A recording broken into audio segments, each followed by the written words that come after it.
Hi hello ನಮಸ್ಕಾರ welcome to part 4. ನಮ್ಮ ಭೇಟಿ ಚಿತ್ರಕೂಟ ರಾಮ್ಘಾಟ್ನ ಮಂದಾಕಿನಿ ನದಿ ಮಂದವಾಗಿ ಹರಿಯುವುದರಿಂದ ಮಂದಾಕಿನಿ ಎಂಬ ಹೆಸರು. ನದಿಗೆ ಆರತಿಯನ್ನು ಮಾಡಿ ತೇಲಿ ಬಿಡಲಾಯಿತು. ಒಂದು ವಿಶೇಷ ಅನುಭವ. ಈ ನದಿಯು ಮಧ್ಯಪ್ರದೇಶದ ಬಿಹಾರ್ ಹಾಗೂ ಉತ್ತರ ಪ್ರದೇಶ ಈ ಎರಡೂ ರಾಜ್ಯಗಳಿಗೆ ಗಡಿ ಪ್ರದೇಶವಾಗಿದೆ.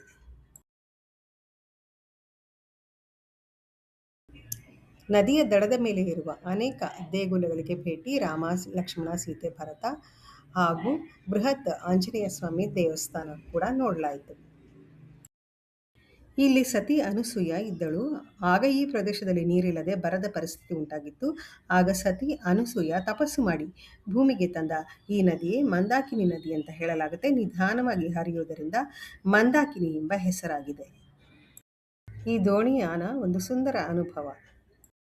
ಶ್ರೀರಾಮಚಂದ್ರ ಸೀತಾ ಲಕ್ಷ್ಮಣ 14 ವರ್ಷದ ವನವಾಸದಲ್ಲಿ 11 ವರ್ಷವನ್ನು ಈ ಚಿತ್ರಕೂಟದಲ್ಲಿಯೇ ಕಳೆದನು ಅಂತ ಹೇಳಲಾಗುತ್ತೆ. ಭರತನು ಶ್ರೀರಾಮನನ್ನು ವಾಪಸ್ ರಾಜ್ಯಕ್ಕೆ ಕರೆದೊಯ್ಯಲು ಬಂದಾಗ ಶ್ರೀರಾಮ ಒಪ್ಪುವುದಿಲ್ಲ. ಆಗ ಭರತನು ಶ್ರೀರಾಮ ಪಾದುಕೆಗಳನ್ನು ಹೊತ್ತೊಯ್ಯುತ್ತಾನೆ.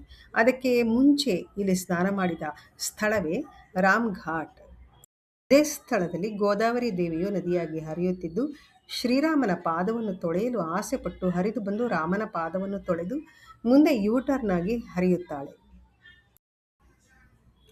ಗಂಗೆ, ಯಮುನೆ, ಗೋದಾವರಿ, ಸರಸ್ವತಿ, ನರ್ಮದಾ, ಸಿಂಧು ಮತ್ತು ಕಾವೇರಿ ಈ 7 ನದಿಗಳು ಪುಣ್ಯ ನದಿಗಳು. ಅದರಂತೆ ಗಂಗೆ ಮತ್ತು ಯಮುನೆ ನದಿಗಳು ಅವಳಿ ನದಿಗಳು. ಈ ಪ್ರದೇಶದಲ್ಲಿ ಶ್ರೀರಾಮ, ಲಕ್ಷ್ಮಣ, ಸೀತಾ, ಆಂಜನೇಯ, ಲಕ್ಷ್ಮೀ ನಾರಾಯಣ ಸ್ವಾಮಿ, ಬೃಹತ್ ಆಂಜನೇಯ ಸ್ವಾಮಿ ದೇವಸ್ಥಾನ, ಪಂಚಪಾಂಡವರ ದೇವಸ್ಥಾನ ಹಾಗೂ ಸಾಲಿಗ್ರಾಮ ದೇವಸ್ಥಾನಗಳಿಗೂ ಕೂಡ ನಾವು ಭೇಟಿ ನೀಡಿದ್ವು. ಇಲ್ಲಿ ಅರ್ಧ ಅಥವಾ ಮುಕ್ಕಾಲು ಗಂಟೆ ನಡೆಯುವ ಮಂದಾರತಿ ತುಂಬ ಆಕರ್ಷಕ. ಬನ್ನಿ ನೋಡೋಣ.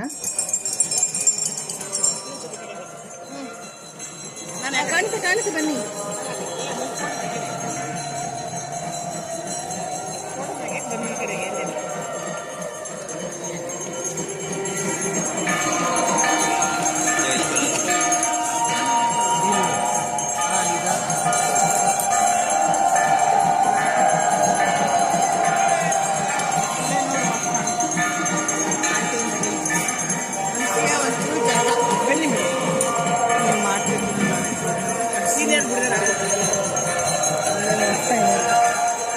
ಬೋಟ್ ಆ ಕಡೆ ಸುಳ್ಳಿ ನೋಡ್ತಾ ಇದ್ದೀವಿ.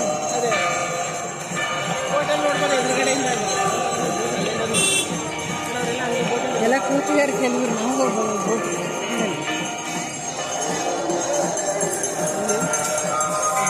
राम लक्ष्मण की फोटो नहीं आती है मन होते हैं.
ಚಿತ್ರಕೂಟವು ರಾಮಾಯಣ ಅಲ್ಲದೆ ಮಹಾಭಾರತಕ್ಕೂ ಕೂಡ ಲಿಂಕ್ ಇದೆ ಅಂತ ಹೇಳಬಹುದು.